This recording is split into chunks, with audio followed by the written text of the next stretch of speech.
The content on this video comes from Kateri. Please check out his channel and the original video will be in the description. Thank you. Welcome to the channel, everyone.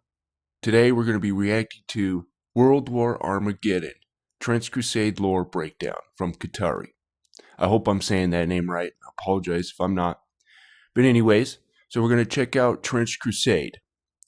And this is the first time that I've looked at it or even heard anything about it. Thanks to a commenter. I won't say your name, because I don't know if you want your name blasted out there or not. But anyways, so if you guys like what you see, please consider a like and subscription, because that really helps the channel out a lot.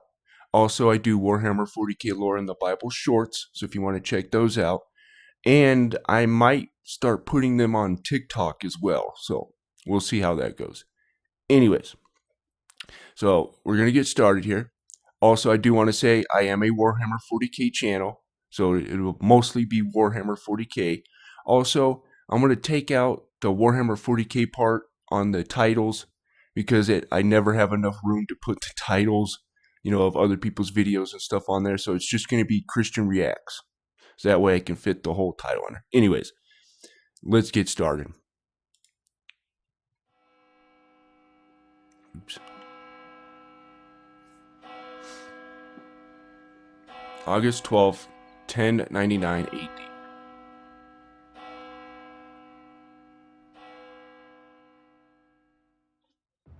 The bells of Jerusalem are ringing, as the First Crusade is at an end. Christian forces have achieved a significant military victory in recapturing Jerusalem and the Holy Land from Muslim control. As celebrations of jubilant victory are celebrated by the Crusaders, they are yet to realize that a much darker, more bloodied conflict awaits them in the immediate future. So I will give my kind of perspective on this. I'll just say this, and I'll be quiet. We're never told in the Bible to go and conquer lands and conquer people and stuff like that, right? But I digress. Because a group of Templars have discovered an ancient evil, and this ancient evil, along with their own lust for power, is about to bring about a cataclysmic conflict which will define all of creation. Welcome to the world of Trench Crusade. I should say, at least in the New Testament, back in Israel, when they were doing their little crusade or whatever, if you want to call it that, they were fighting up against, tribes of giants and stuff like that, right? Nephilim tribes, which there were some humans in there, but there was a lot of Nephilim, we'll just say. And the Nephilim are, Genesis 6, you can see it there. Also, all different kinds of stuff. But anyways, we won't get into that. Trench Crusade is a skirmish-scale tabletop miniatures game created by Mike Francina, an illustrator who worked on games such as Path of Exile, Diablo 4, and System Shock 3, as well as Thomas Perinen, a Finnish game designer. The world they imagined was one where the battle between heaven and hell has found its way into the year 1914. 800 years after the war began following the First Crusades, when a heretical band of Templars defied the Almighty, put aside their vows, and opened the gates of hell upon the world.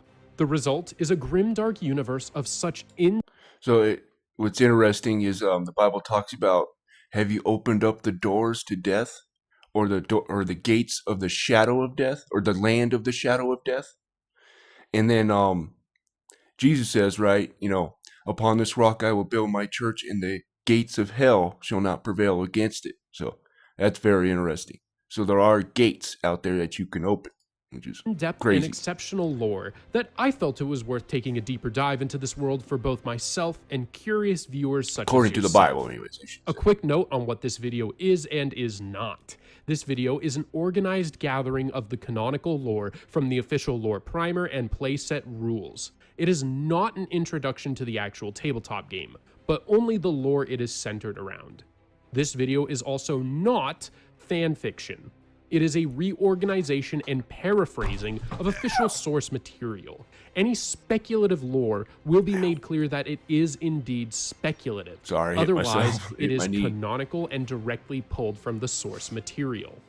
This video is also not intended to be the definitive guide to everything Trench Crusade, as it is being made before the game's official Kickstarter has even begun, and therefore in short time it will contain information which is limited in scope compared to the full scale of the universe. I do hope, however, this video can be a timeless starting point for anybody looking to get into the lore of this world.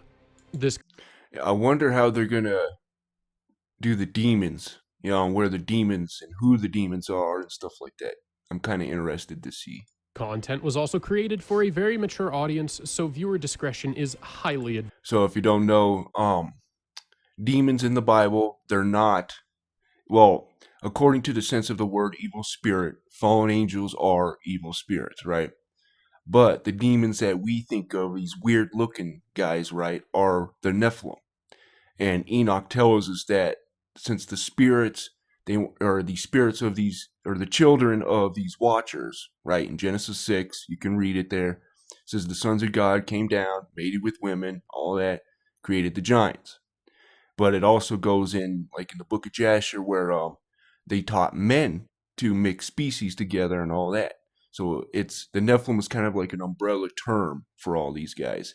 And since they weren't created in heaven, their spirits are stuck here on earth, basically. And it says they will be forever known as evil spirits or demons. But anyways, so that's where you see all these weird looking suckers, But anyways. With all of that out of the way, let's dive in to the world of Trench Crusade.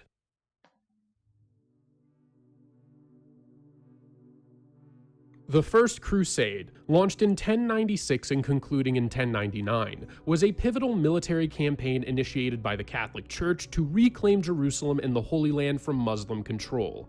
Catalyzed by Pope Urban II's call to arms at the Council of Clermont in 1095, the crusade attracted a diverse army of knights, soldiers, and peasants from across Europe, driven by religious zeal and promises of spiritual rewards. The culmination of the First Crusade, book, chapter, verse.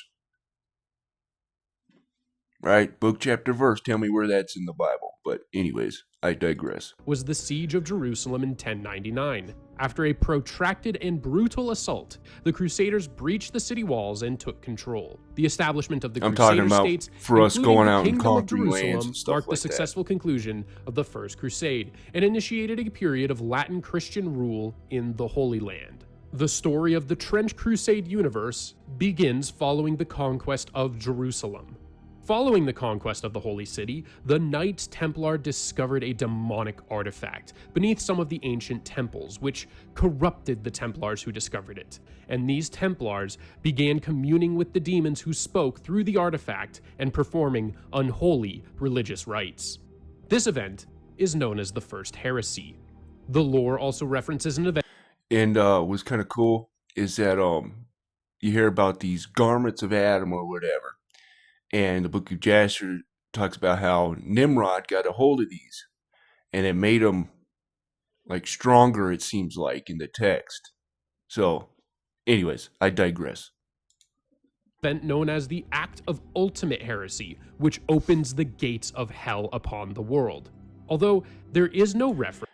There is in Revelations it talks about how the angel goes down, he's given a key to the bottomless pit. So interesting. As to the difference between the First Heresy and the Act of Ultimate Heresy. Either way, the gate of hell is opened and Jerusalem is destroyed as a result. 2 years later, in the year of our Lord 1101, the year of 3 battles occurs. The heretics, men and demons who fight for the forces of hell, spend this time conquering most of the Levant, a region in the eastern Mediterranean which includes the modern-day countries of Cyprus, Israel, Jordan, Lebanon, and Syria. Following this, the city of Antioch is fortified and turns into the central point of resistance against the armies of hell for the church and mankind. 8 years following the centralization of resistance forces in Antioch, a group of men known as the 17 Martyrs traveled into the earthly domains of hell to convert the heretics back to the faith. But they were instead captured and are now kept within hot white brazen bulls, Oh. now and unto eternity, or their rescue. Oh, The man. 13th century would see the church suffer through the wars of Draclavianism, which would cause internal conflict and schism within the church, allowing for the heretics to expand their I don't mean to territory. laugh at that. These but events would lead to the death of millions over the course of the century. Although the exact nature of the wars of Triclavianism is yet to be revealed there's a Nephilim right there. Anyways, I'm at sorry. the time of this video's making, Triclavianism is a word for the belief that Jesus was crucified using 3 nails, which goes against the more commonly held Catholic belief that he was crucified using 4 nails. This means it's entirely possible that the church was having a theological dispute, which led to war and schism, but this is speculative. 40 years following the events of the wars of Triclavianism, Beelzebub Also, real quick, as you saw, I do believe that they would do it right on your wrists here because there's like a tendon there that would hold better. Because I think it would just rip through your hands or something like that. So I don't think they stuck it through the palms. But anyways, I'm not an expert at that, so I'll be quiet. Beelzebub, a major demon present throughout the scriptures, unleashes a plague known as the Black. He's the Lord of the Flies. Now, some people say that was a spite at him, making fun. But in Ekron, around that area, there were these golden flies.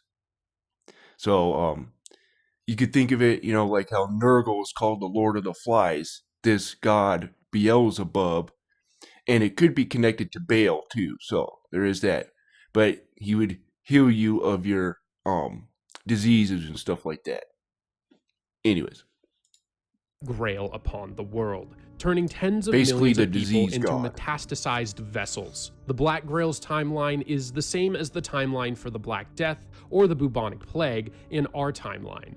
The major difference in this timeline is that the Black Grail can reanimate its victims into deceased soldiers for the forces of hell, leading to an event named the Corpse Wars. The resolution That's of a this weapon in conflict itself would not there. come until the year 1429, where Saint Joan of Arc would drive the Black Grail out from mainland Europe. More than a century later, in the year of our Lord 1545, the great resistant city of Antioch would I'm sorry. But one thing you guys for the ladies out there, check out the story of Deborah. She was a lady general in the Bible and a military leader, which is very interesting, right? Because God gets called a misogynist, but I digress. Also, there was a group, Aaron's sister, Miriam. She was a prophet. But anyways, I digress. I'm sorry. would be destroyed entirely by an infernal weapon of unknown origin and nature. This would lead to the construction of New Antioch, the ongoing focal point of the church and the faithful. In the year of our Lord 1666, named the Year of Six Woes, the newly crafted heretic naval fleet captured Gibraltar, becoming the central base of operations for the heretic army against all of Europe. This would lead to England constructing what would become known as the Fortress of the White Cliffs, although there is no details on what this fortress actually is. The next 2 centuries would see I wonder how many people got deleted making that thing. Anyways, significant grounds gained by heretic forces, who successfully destroyed the fleet of England while simultaneously constructing and deploying the world's first submarines, which would cause global famine through their destruction of merchant navies. These successes would lead to heretic forces launching a conquest against mainland Europe following the storming of the city of Rijeka. This would all culminate in the Year of Broken Trinity, numbered in the year of our Lord 1894. During this year, the Death Commandos of Hell would simultaneously assassinate the Supreme Pontiff, the High Prophetess Aliyah, and the Holy Roman Emperor, throwing the Church and the faithful into turmoil and chaos. The Church would gain ground back over the next 2 decades, however. I hope this music isn't copyright. Oh well. By successfully launching the Church space program in 1899, constructing the moving fortress of Britannia in 1907, and fighting heretics to a stalemate at the Battle of Cordoba in 1910, preventing the heretics from gaining access to the heartland of Hispania. This would all lead into the present setting, the year of our Lord, 1914.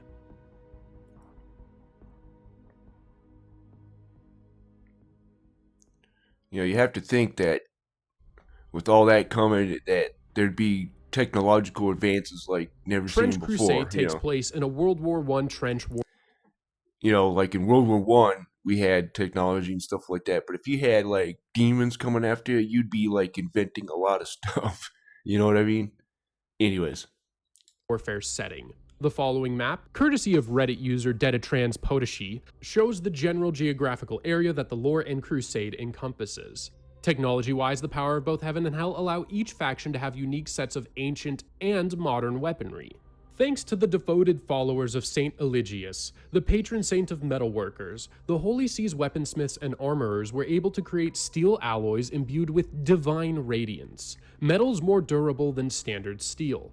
These craftsmen have produced massive and durable suits of armor out of this metal. Meanwhile, the Heretic Legions have harnessed metals from the infernal forges of Tartarus, which surpass ordinary steel in strength but come at a dire price.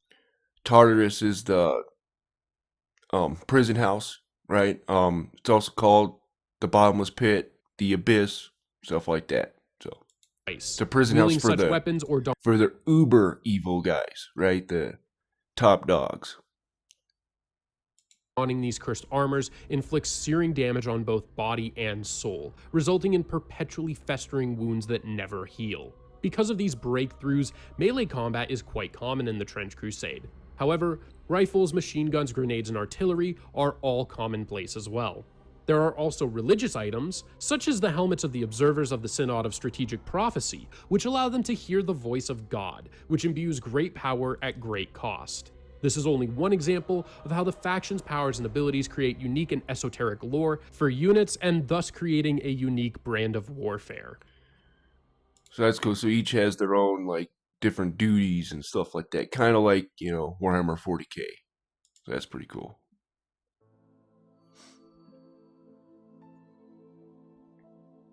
Standing for over 300 years since the destruction of Antioch in 1545, the sword and the shield of Europa and Africa, the Principality of New Antioch, is the first line of defense against the forces of hell, and the only thing standing between those forces and the conquest of the entirety of the Levant. Following the destruction of Antioch, the Sword Congress of Vienna resolved to reconstruct and strengthen the city in a way, when Israel was going into the promised land, right? This is kind of what was happening. The Nephilim and these tribes and stuff like that were taking over all this spot, and there are people who do believe that Israel is where Adam fell. So God wanted to redeem that spot. So, not 100% sure on that, but it is interesting. Anyways. The year of our Lord 1559, establishing a yearly tithe to be sent to New Antioch by all loyal nations. However, this tribute is seldom monetary. Instead, it comprises a continuous flow of provisions, tools, ammunition, weaponry, machinery, and skilled labor from across Europa. Are those their hands? Gotta love the grim dark. They have sword hands. Edward Scissorhands right there. Anyways, that is kind of cool. The African territories. The city functions under the governance of the Office of the Propagation of Virtue. Although they are lenient towards the soldiers of the city, they otherwise ruthlessly prosecute any infraction of church doctrine. The weekly executions of heretics has become a... Is it the doctrines of men or is it in the Bible? Anyways, I digress. I'm sorry. Grand, highly attended public event as a result of this zeal. Within the city's techno-laboratories, the church diligently works to forge superhuman disciples, known as communicants, by using the cloned flesh and blood of Christ to endow them with extraordinary powers. Holding the title of Duke of New Antioch, and therefore emerging as the nominal supreme commander of all of the faithful's armed forces, is an unparalleled mark of honor and prestige, with the current holder of the... That kind of sounds like, which in my opinion isn't true, it's called a Dispicini, which is like Jesus married, or Mary Magdalene, and he's got a whole bloodline and stuff like that, which isn't true, in my opinion. But yeah, it sounds a whole lot like that, and that's where like the Grail and all that stuff comes from. So the title being Duke Constantine. Although he is the supreme commander of the faithful, most international troops fight under the command of their own leaders. But the army of the Principality is still the single largest fighting force against the forces of hell.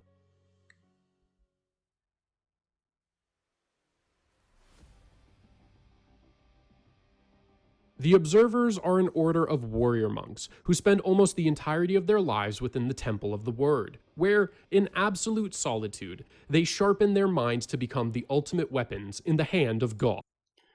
What's interesting is the Word is also called, is Jesus in the Bible. So interesting. Sorry. Only when the need arises are they summoned by the Synod of Strategic Prophecy. These observers wear helmets that are called Oculus helmets, which allow them to attune to the voice of God. This allows them, to a limited degree, the ability to perceive past, present, and future simultaneously. However, the unending reverberation of the divine echo in their ears makes sleep unattainable, compelling them to rely on powerful sedatives and mind-altering drugs to endure the grueling demand of their battlefield duties. The observers rigorously refine their recitation of the words of God, endowing them with the authority to command both allies and enemies alike. Their specially crafted helmets enhance the holy word's power, There's always a compelling catch. any creature to obey their commands, if only briefly. Even the smallest lapse in their focus can cause them to lose the voice of God that guides them, leaving them as vulnerable as any ordinary soldier.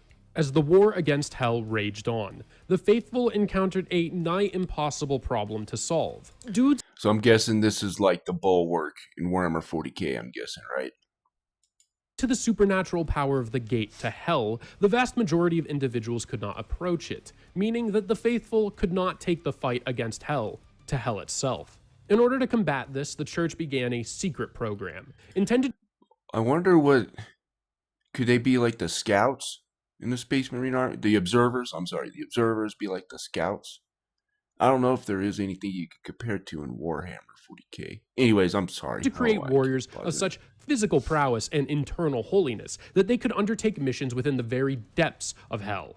This program was named the Paladin Program, creating members of the Mentalist Order which are imbued with the blood from the Metachrist program. Although we aren't entirely sure what the Metachrist is, communicants are described as having consumed the cloned flesh and blood of Jesus Christ, and therefore it's safe to assume that a Metachrist is a clone of Jesus. Paladins dwell in hidden cells within a secretive wing of Castle Sant'Angelo until the Council of Saints summons them for battle. When their time arrives, they leave their isolation, proceed to the arming chamber, and kneel on the mosaic of the militant Christ the Lion. There, they are equipped and armored by blinded and gelded serfs to prevent any impure gaze or desire. After being briefed on their mission by one of the cardinal generals, they receive the last rites in advance, as no task is more perilous than war within Gehenna itself. Initially, there were 12 paladins, but only 9 survive today. Gehenna, Jesus likens to where you take out the trash, right? Basically, the lake of fire is what he's talking about. 2 have perished in battle, and rumors suggest that one may have turned coat. Because Gehenna was a place where you burnt the trash in Israel. So, sorry. Though the church fiercely refutes such claims under penalty of death. Despite relentless attempts, the Holy Mentalist Order has failed to create a single new paladin in 3 centuries. Each of the 9 circles of hell presents a unique and hazardous environment, ranging from toxic fumes and intense heat to frigid temperatures far below freezing, necessitating specialized armor for each circle. When a paladin ventures into the gates of hell, they face the grim reality of succeeding alone or perishing, since no one will be coming in to assist them. Because of these risks, paladins are deployed on direct orders from the Council of Saints and are used with extreme caution. Lieutenants lead small squads or platoons within New Antioch's forces. Lieutenants are often the scions of noble families, or have achieved their rank through exceptional skills on the battlefield. Beyond their leadership duties, lieutenants are also tasked with procuring new weapons, equipment, and supplies for their units, which often involves scavenging from the battlefields of no man's land or raiding local settlements. A sacred warrior who tends to the spiritual needs of the soldiers in the unit, the cleric recites uplifting battle prayers and can perform miracles like healing or striking down foes. The cleric typically carries a portable shrine on his back, symbolizing his devotion to the company's patron, whether it be one of their homeland saints, a powerful archangel, or the Lord himself. These followers of the church practice. And real quick, so if you guys want to know what a saint is, it's quite simple. Those who keep the commandments of God and have the testimony of Jesus Christ. I think that's... Alright, so real quick, Revelation 14:12. Here's the patience of the saints. Here are they that keep the commandments of God and the faith of Jesus Christ. Pretty simple. But anyways, I know people like to make it out like this big apotheosis thing, right? Where they're ascending into heaven and they're gods, but no. Pretty simple, right? It's just people who follow the ways of God and have the testimony of Jesus Christ. Okay. Anyways. Practice ritual blindness as an act of devotion to God, relying solely on their faith to combat the church's enemies. During the siege of St. Lux, there were tales of a sniper priest who, despite his blindness, managed to eliminate a target from a distance of 3 miles. Standard troops of New Antioch, these brave men and women have undergone basic training and pledge allegiance to the Duke of New Antioch. While they may not possess the advanced combat skills of elite forces, their sheer numbers and diverse array of weaponry compensate for their lack of specialized training. Assault troops who excel in breaching enemy defenses, specializing in swift, aggressive attacks and close quarters combat.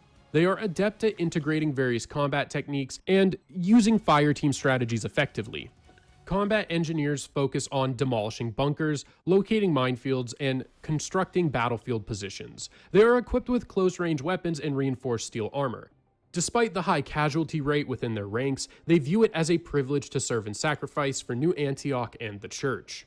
These heavily armored soldiers are tasked with handling the company's heavy weaponry. Chosen from the elite ranks, they undergo substantial chemical enhancements to boost their combat capabilities. The Sisters of St. Cosmas are an elite medical unit with advanced training, specializing in providing first aid and performing surgeries directly on the front lines of the Great War. The Sisters pledge a modern version of the Hippocratic Oath, which requires them to assist all injured soldiers of the faith regardless of the severity of their condition. Equipped with a combat surgical knife that also functions as a misericordia, a tool historically used by battlefield medics or surgeons to quickly and humanely end the suffering of those who are beyond saving.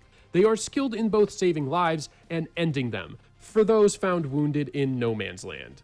They carry medical kits stocked with a wide range of battlefield medications, effective at alleviating even the most severe pain and helping soldiers return to the battlefield.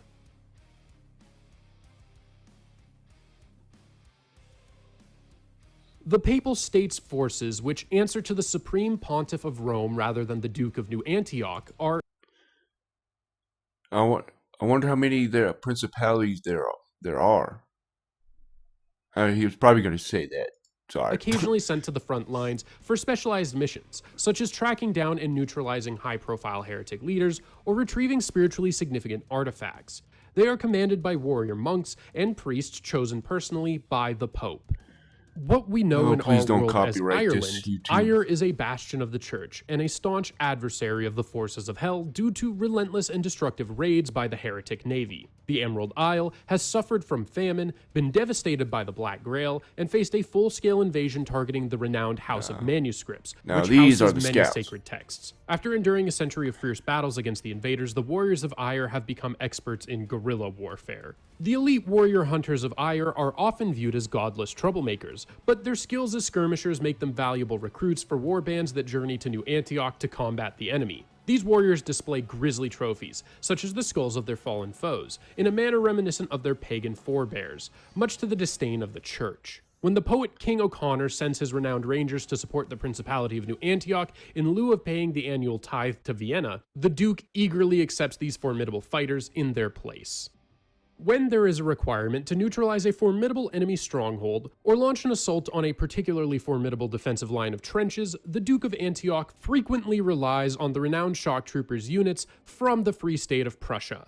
These elite forces are frequently tasked with missions from the princes of the church or the high command of New Antioch. Admission to this elite unit is determined entirely by merit. Applicants must be exceptional athletes, under the age of 25, unmarried, and have demonstrated remarkable aggression on the battlefield. Shock troopers have the highest casualty rate of all Prussian soldiers. These new recruits swear the following oath: to each his own, to me, death. Originating from the Scottish Highlands, these individuals come to New Antioch seeking glory, absolution for their sins, valuable loot, and direct combat with devil worshippers. The heretic submarine fleet persistently attacks the kingdom's shores, abducting their young to be sacrificed at the dark altars of the archdevils. Fueling a profound animosity towards the forces of hell, their British neighbor's fleet and its renowned mobile fortresses are focused on defending their own coast. And a lot of pagan societies and stuff like that, it was mostly the poor who were picked up and sacrificed and all that. So, anyways. So it's kind of like that anyways. And this leads to friction and resentment from their northern neighbors.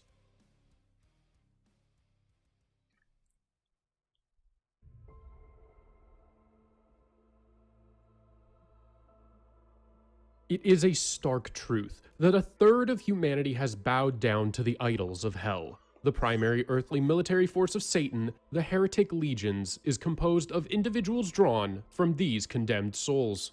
Those who have witnessed the war-torn lands inhabited by the Heretic Legion describe the grand idols of the golden calf and the fervent people who bow before them, offering themselves as sacrifices in violent rituals. In their cities, towering structures of iron and black stone stretch down into deep pits. Inside, sacrificial altars are set up where captives endure prolonged suffering over days and weeks with harsh tools made from dark, infernal materials. Majestic cathedrals dedicated to the princes of hell are supported by massive volcanic arches, while the condemned are displayed on inverted crosses. Looks like a hive city almost. Becoming part of the army of damnation is a formidable challenge. To secure a spot among the Heretic Legions, one must undertake a journey to the gates of hell. From even a great distance, the intense, fiery... In Psalms, I think it's, 23, the famous verse where it says, though I walk through the valley of the shadow of death, I shall fear no evil. There's also some other verses where it talks about, the shadow of death, that there are terrors in the shadow of death and stuff like that. So, very interesting. Heat radiating from this immense structure scorches both body and soul. Those who reach the vicinity of Hell's Maw are deemed worthy and are admitted into the legions. They pledge unyielding oaths that bind them to the darkness forever, their bodies marked with the devil's sigil, signifying their eternal allegiance. Some individuals push beyond the gate. Their flesh ignites in the process, never to heal, but those with the darkest souls can enter the very inferno itself. These anointed are held in the highest regard within the legions, having traversed the cursed path of the shores of the lake of eternal flame, where the damned suffer endlessly. The anointed... Is that the Kabbalah? That looks like the Kabbalah tree of life right there. And that's the as above, so below symbolism there. Anyways. Return forever marked by the abyssal flames. Their scorched and blackened flesh remains permanently damaged, but in return they are allowed to don heavy Gehenna armor and gain the strength to wield weapons that would be impossible for an average man to wield. Although the majority of the Heretic Legions consist of mortal humans, Hell frequently dispatches its own repugnant offspring to bolster the ranks of these human soldiers. In this accursed battlefield, mortals and abominations advance together, united by the torment of their damnation.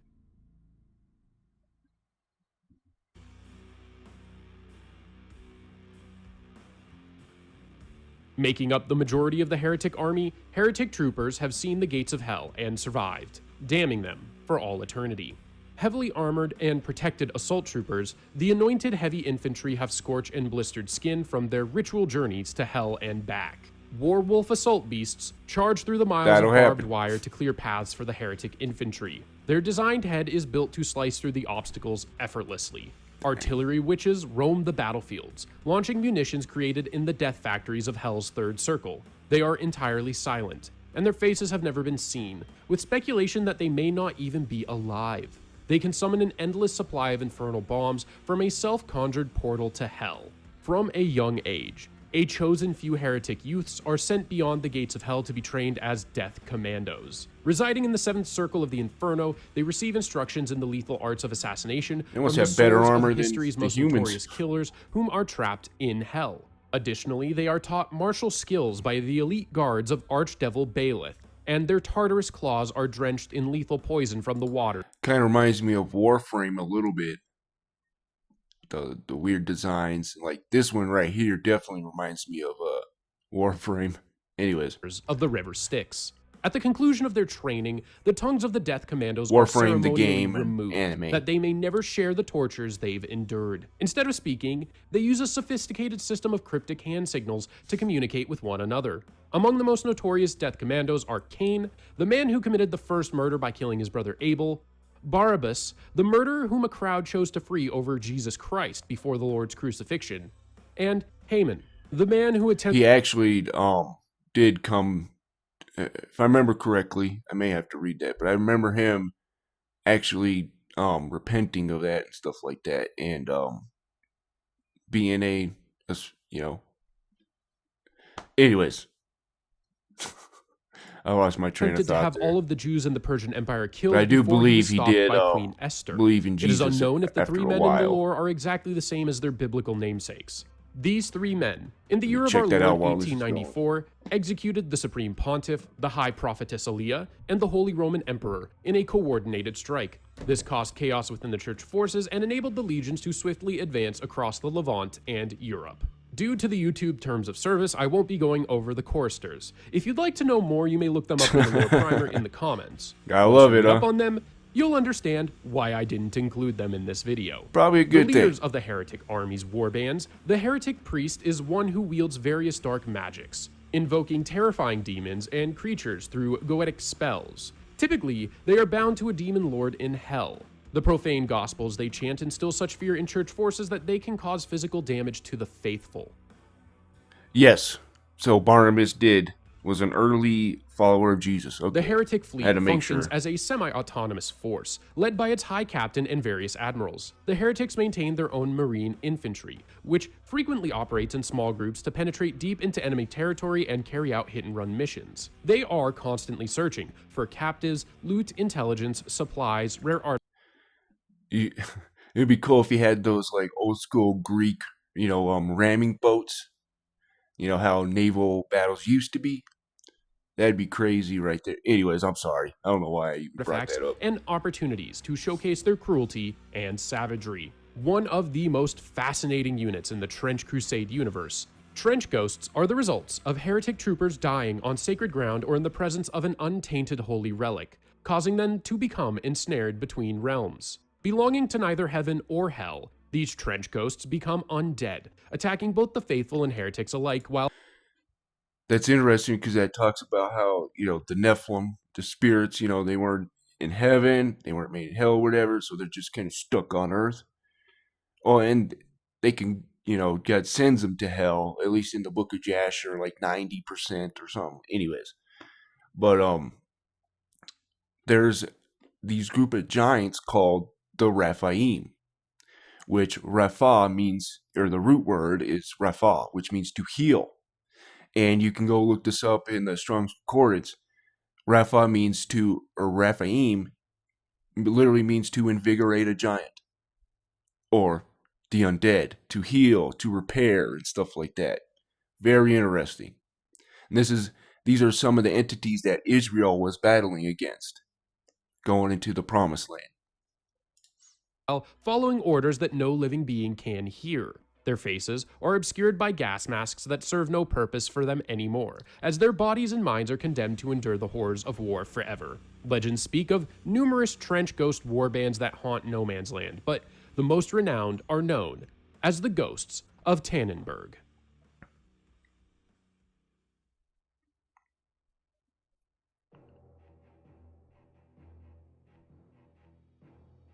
As the faithful wage war against the forces of hell, some individuals find themselves touched by heaven itself, gifted visions and revelations. Sisters of the Holy Orders, marked by stigmata, wield both sword and cross as guided by angels, as others seeking to atone for their sins aim to drag as many followers of the devil as possible with them into the afterlife. Thus, trench I had pilgrim to do that my processions have last tour formed too. containing the deranged and the wounded, the divinely touched and the guilt-ridden. These disorganized groups follow the prophets of the Lord to the front lines, fighting with unmatched fervor. Most of the pilgrims are individuals with little military training, but once they don the iron capirote of a trench pilgrim, they can confront even the most fearsome demons. During, when the Pilgrims came to America, most of them were Puritans. A group basically saying, that we're trying to follow the ways of God and Jesus, like a saint, right? But yeah, which is interesting. Not all of them were Puritans, of course, but like most of the Pilgrims were that because they were getting away from the Church of England, which you had to go through them. You couldn't make a church without their blessing, and it had to be their doctrines, and which were doctrines of men, right? And not the word of God. And that was biased towards them, right? So they were leaving, most of them.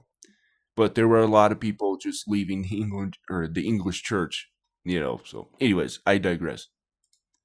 Death does not always end their mission either. Occasionally, the seventh Metachrist may judge a fallen pilgrim as worthy and resurrect them as martyr penitents, beings which exist between heaven and earth and are capable of fighting without feeling pain. Each procession maintains its own unique characteristics. The Path of Pious Revenge, dedicated to St. Olga, employs flamethrowers, incendiary grenades, and burning ammunition. The Pilgrims of the Iron Path, who follow St. Rita of Cassia, arm themselves with hammers, mauls, maces, and cudgels, and drive nails into their own heads to honor their saint. The Theban Legion of Rome, devoted to St. Maurice, engages in combat with swords and other blades.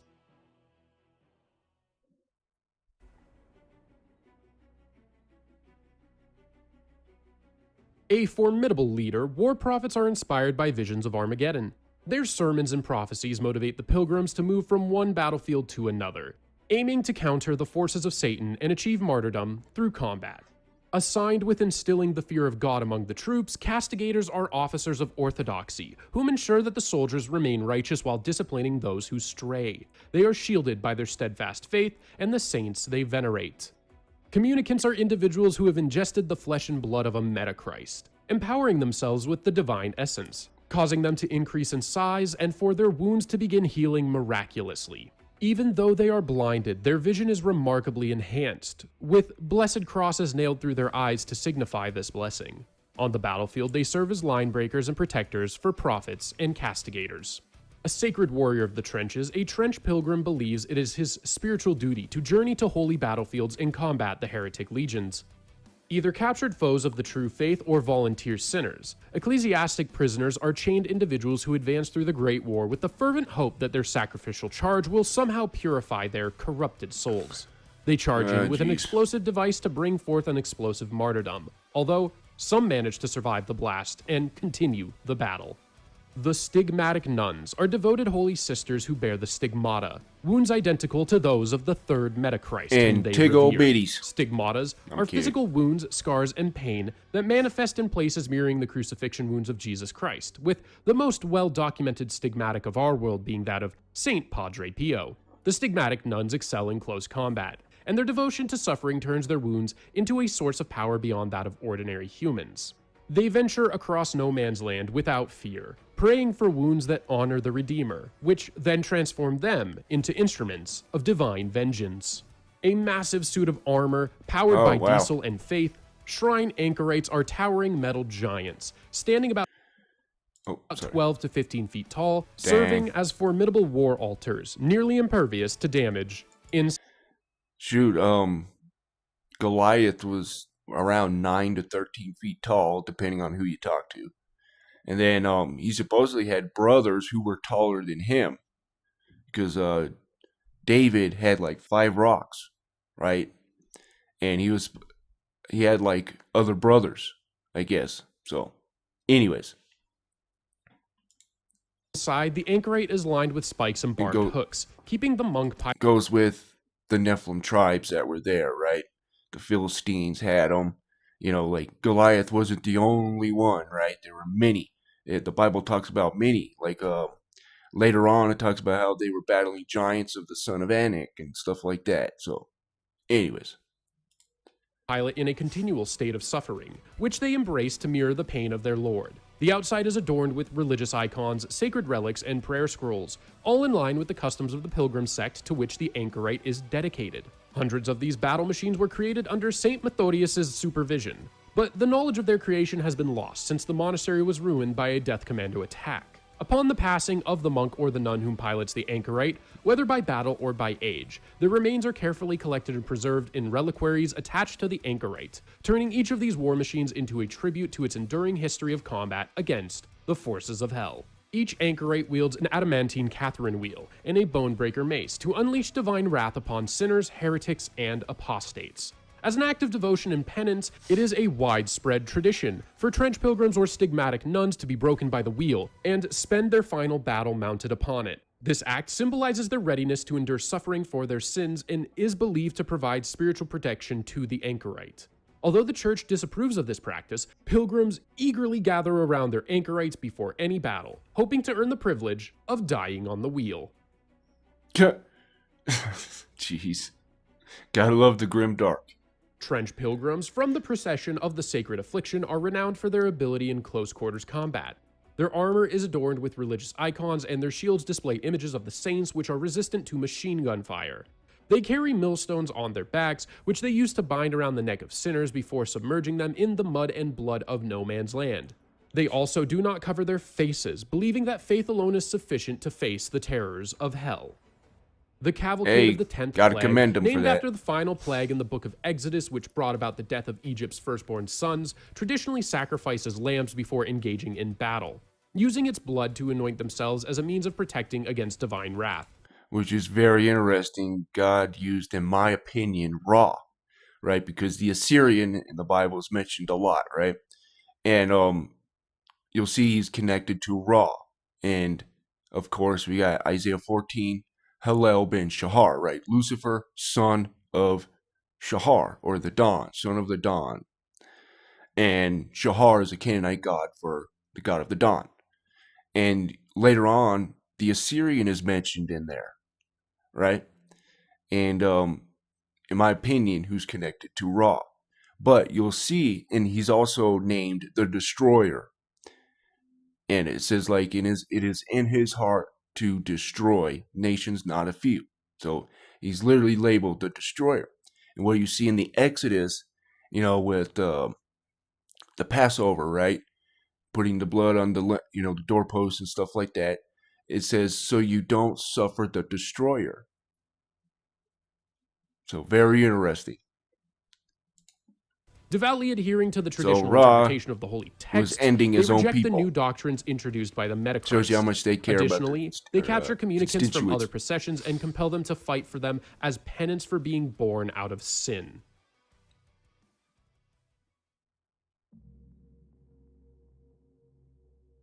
As you guys know on my channel, I don't believe Lucifer is Beelzebub, the Lord of Flies. We'll get into that. I'm sorry, but of course, I know you guys are probably getting tired of me saying this, but there are new people who watch these. Lucifer is literally Hallel ben Shahar, right? Son of the Canaanite god, right? Satan is not the son of a Canaanite god, right? And Isaiah 14, verse 16 literally calls Lucifer a man. And in my opinion, Osiris, Saturn, Kronos, they're the same. They're all Lucifer, in my opinion. But anyways, I digress.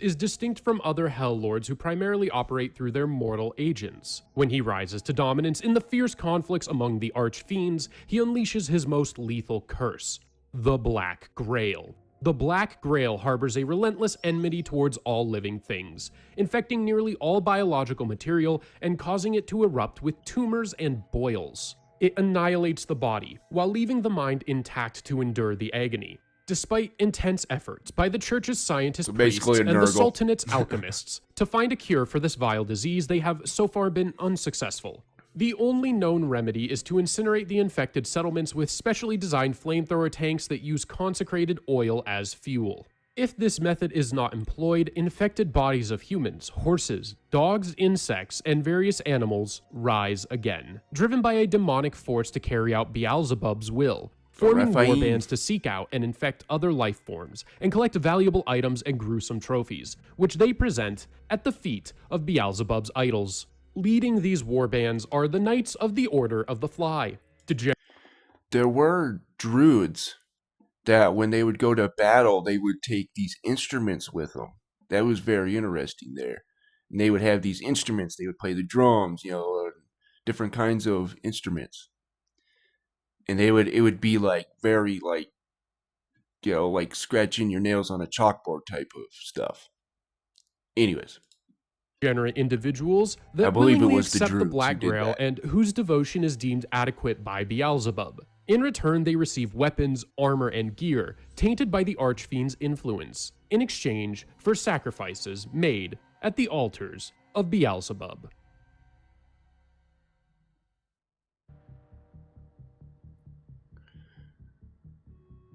Cult of the The Black, Black Grail. Grail's malevolent influence emanates nice. from Beelzebub, the Lord of Flies. It propagates through the insects he spawned in the 7th layer of Hell, unleashing a deluge of his vile essence through demonic pests, virulent infections, tainted insects, plagues, and other corruptions that desecrate both body and soul.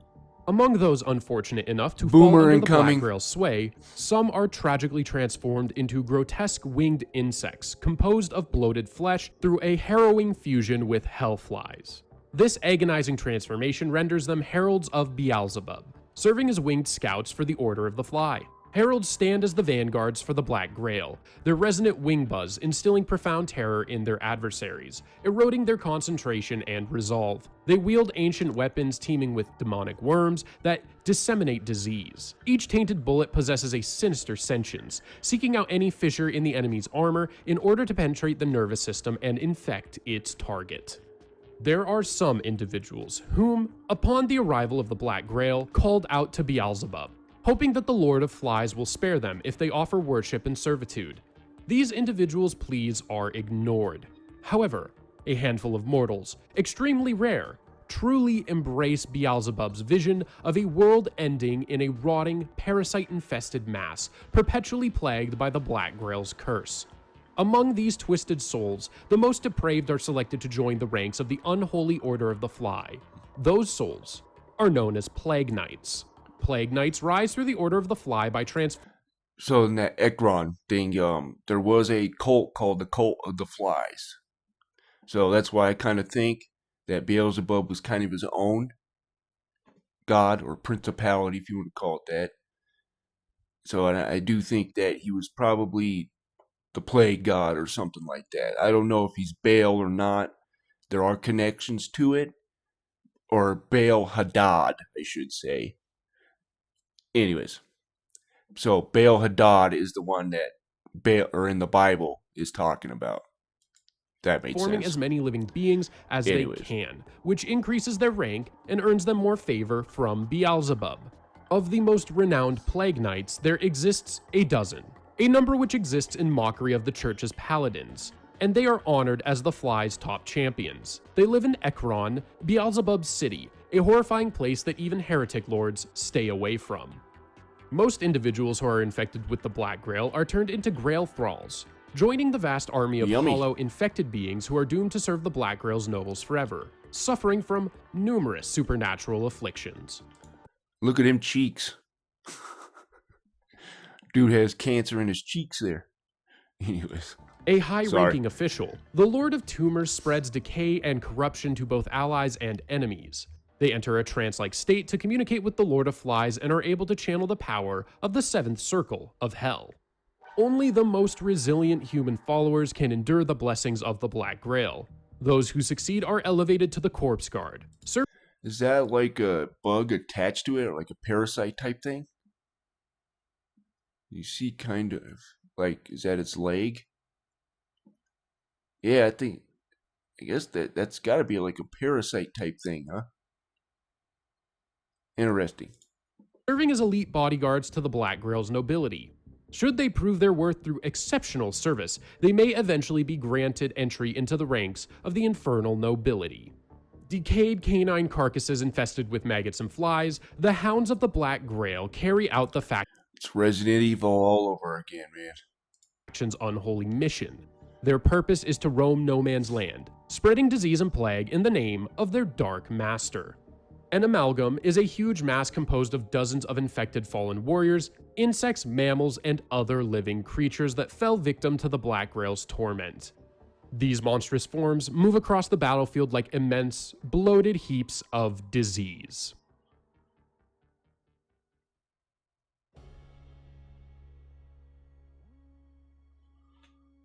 Following the opening of the gates of hell, a summons was issued to those who held the Islamic faith, leading to a mass migration across Europa, Asia, and Africa over the following decades. Millions died along the way and at sea, as heretics attacked them like locusts consuming a field, devouring them and constructing dreadful monuments from their remains, preventing proper burial as prescribed in their holy texts. Once the survivors arrived, the great gates of Al-Quran were shut, and the great sultanate of the invincible iron wall of the two horns that pierce the sky was established. Despite the ongoing conflict to defend the walls of the Sultanate, which leads to new martyrs each day and night, the Sultanate thrives within the walls. From mosques of white marble and gold, the muezzins summon the faithful to pray for the success of the Sultan's army as it fights to safeguard their territory. Although there is an agreement between the Church and the Sultanate to fight together against the armies of hell, in the Sultanate, there is a profound resentment towards the infidels who unleashed Gog and Magog upon the world. It's interesting. Gog, and then the land of Magog. Gog is actually a principality, over kind of like the Russia, Turkey area. There's a place, but I won't bring that up. But anyways, it's very interesting when you start looking into that, of Gog.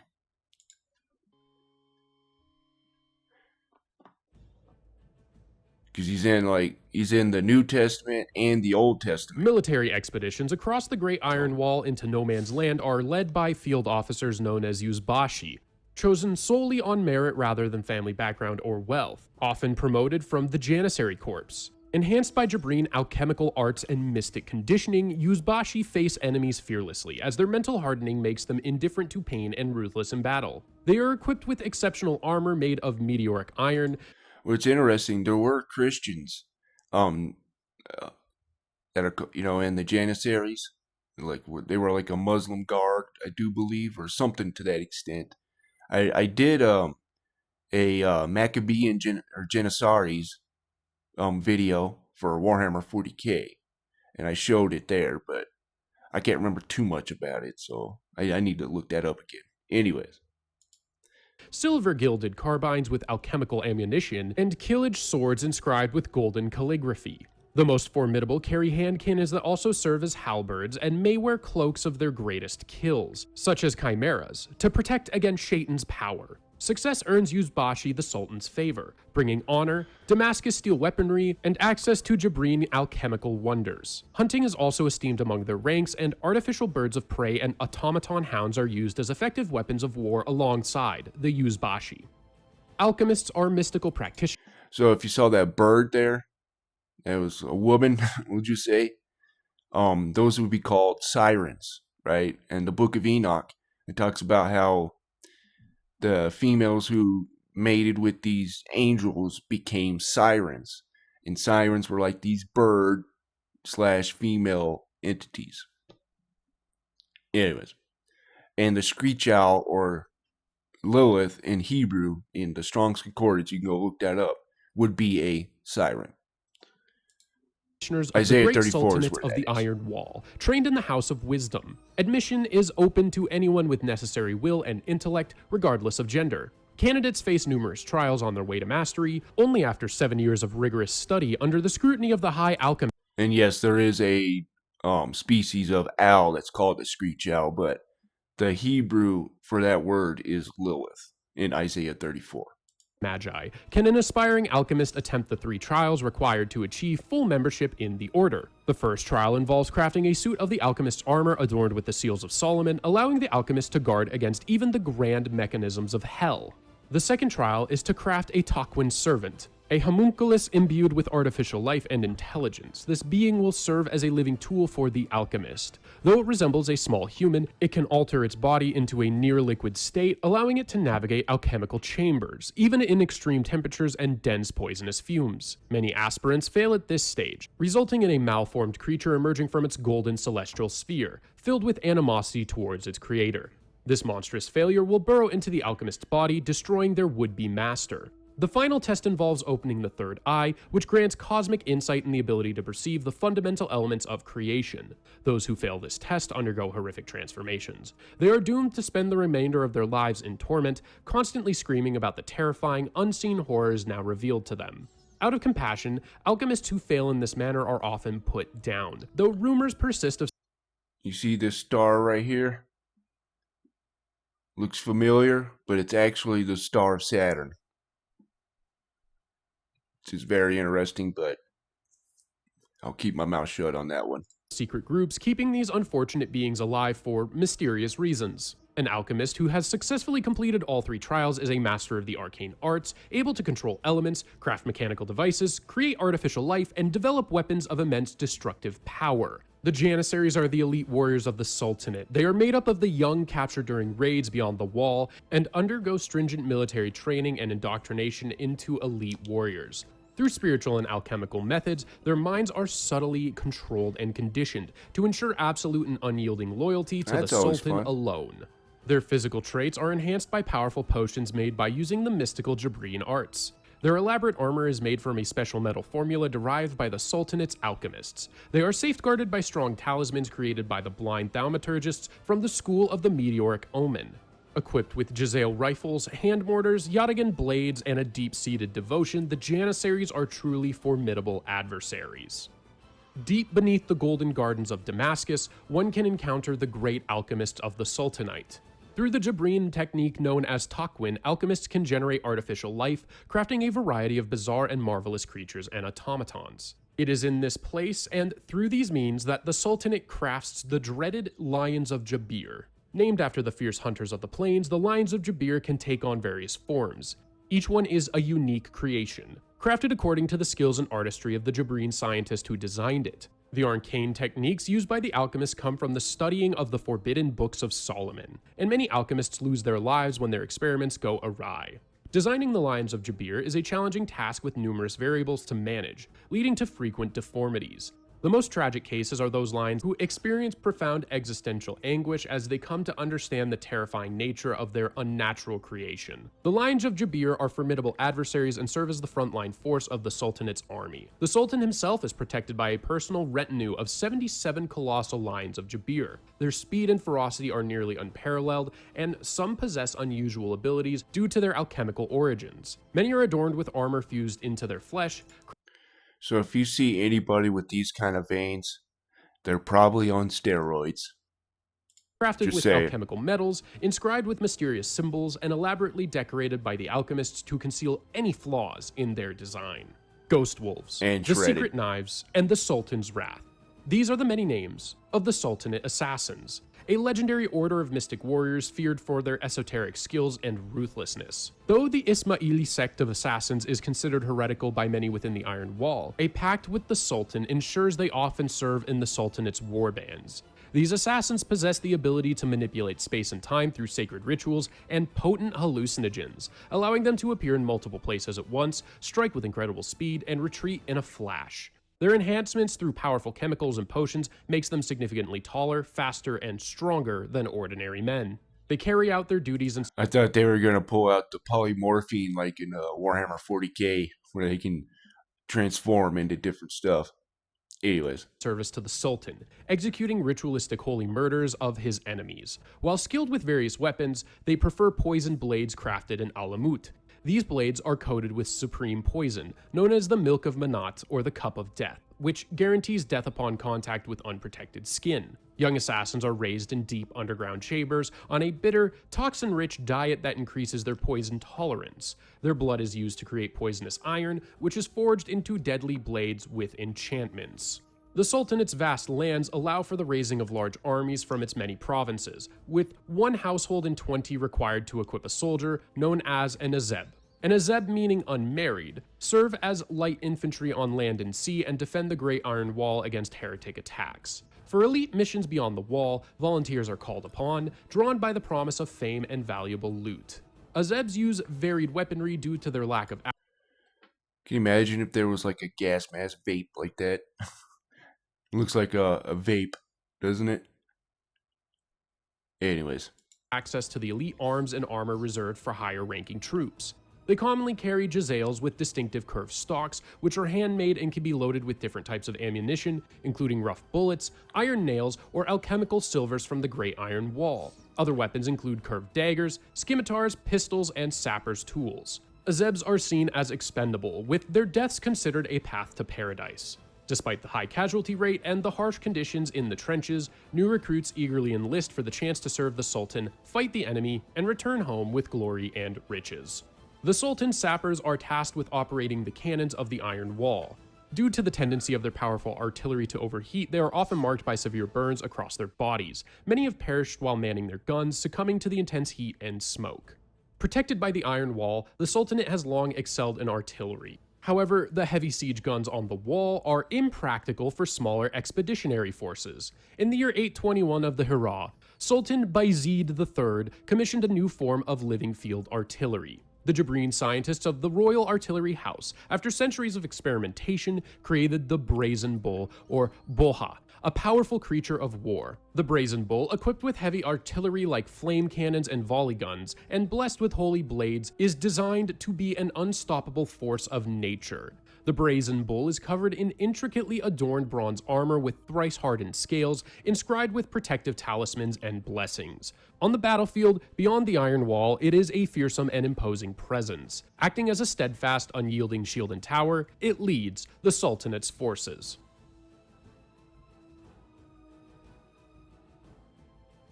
The Iron Sultanate and the assassin fortress of Alamut have a pact where the Sultan receives the services of the highly skilled assassins in exchange for Alamut's autonomy. While the assassins are known for their work with the Sultanate's forces, they also conduct secretive missions in no man's land. Led by Rashid al-Din Sinan, the ruler of Alamut, these missions are assigned through dreams rather than direct communication. The secretive warbands, called Fidei, undertake these covert operations with a master assassin and 2 experienced members, accompanied by trainee acolytes. The purpose of these missions remains unknown. Alamut also houses a renegade sect of Ismaili dervishes, warrior monks who join these missions as a form of piety and payment for their shelter. And there we have it. The entirety of the lore from the Trench Crusade universe, from the original lore primer and playtest rules. I hope you guys found this as interesting as I did, and that this video was helpful for those of you interested in either the game or this universe. If you have any suggestions for other lore dies you'd like to see, please leave a comment so that I can consider it for a future video. Don't forget to leave a like if you enjoyed the video, and subscribe for more videos like this. Alright, so we're going to end it here. I'll have to say my favorite faction in that, of course, is the Paladins, because I've always played a Paladin. But I like the bulwark, you know, or how they look like the bulwarks in Warhammer 40k and stuff. And I always play the bulwarks on Warhammer, or Warhammer 40k Space Marine 2. Anyways, so I want to thank you guys for watching, and everyone who supports my videos, my subs, and the people who like and dislike. If you disliked it, thank you for at least giving me a chance. Alright, you guys have a wonderful day.